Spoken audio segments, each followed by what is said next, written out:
বাঙালির অত্যন্ত প্রিয় একটি পদ হচ্ছে পোস্ত।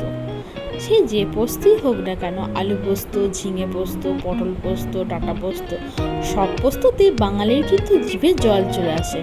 আর এই পোস্তর সঙ্গে কলাইয়ের ডাল হচ্ছে পুরো জমজমাটি খাবার।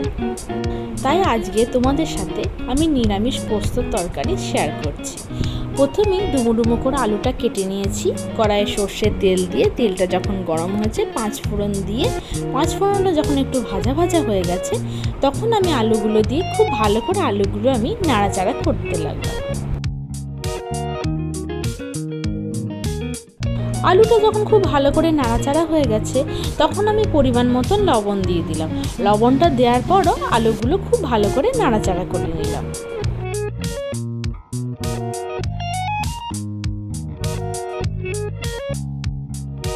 সাথে দিলাম দুটো গোটা কাঁচা লঙ্কা। কাঁচা লঙ্কাটা দিয়ে আবার একটু নাড়িয়ে নিলাম।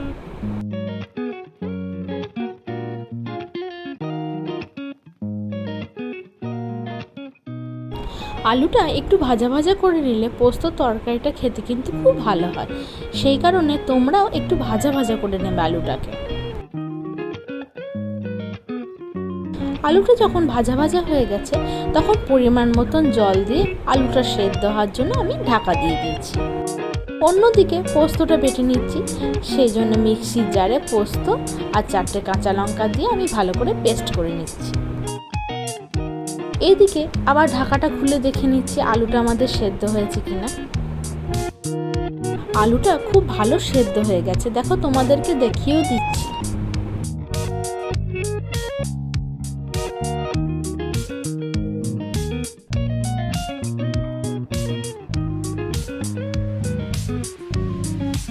এরপর আমি যে পোস্তটা বেটে রেখেছিলাম সেই পোস্তটা দিয়ে দিলাম।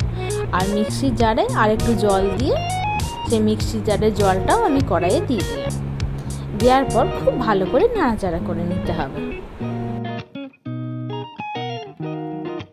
পোস্তটা দেওয়ার পর কিন্তু পোস্তটাকে বেশি ফুটতে দেবো না। বেশি ফুটলে পোস্তটার যে গন্ধটা সেই গন্ধটা চলে যাবে। এবার পোস্তটাকে আমি নামাবো, তাই নামানোর আগে ওপর থেকে কিছুটা কাঁচা সর্ষের তেল দিয়ে দিলাম। তেলটা দেওয়ার পর ভালো করে খুন্তি দিয়ে একটু নাড়িয়ে নিচ্ছি। পোস্তটা কিন্তু আমার পুরো তৈরি হয়ে গেছে। এবার পোস্তটাকে নামিয়ে দেব। এখনো অবধি যারা আমার এই ভিডিওটা দেখেছো অথচ লাইক বা কমেন্ট করতে ভুলে গেছো, তারা প্লিজ একটা লাইক আর কমেন্ট করে দিও। যদি আমার ভিডিও তোমাদের ভালো লেগে থাকে তাহলে লাইক, কমেন্ট, শেয়ার আর সাবস্ক্রাইব করে আমার পাশে থেকে দিও। পরবর্তী ভিডিও দেখার জন্য অনুরোধ রইল।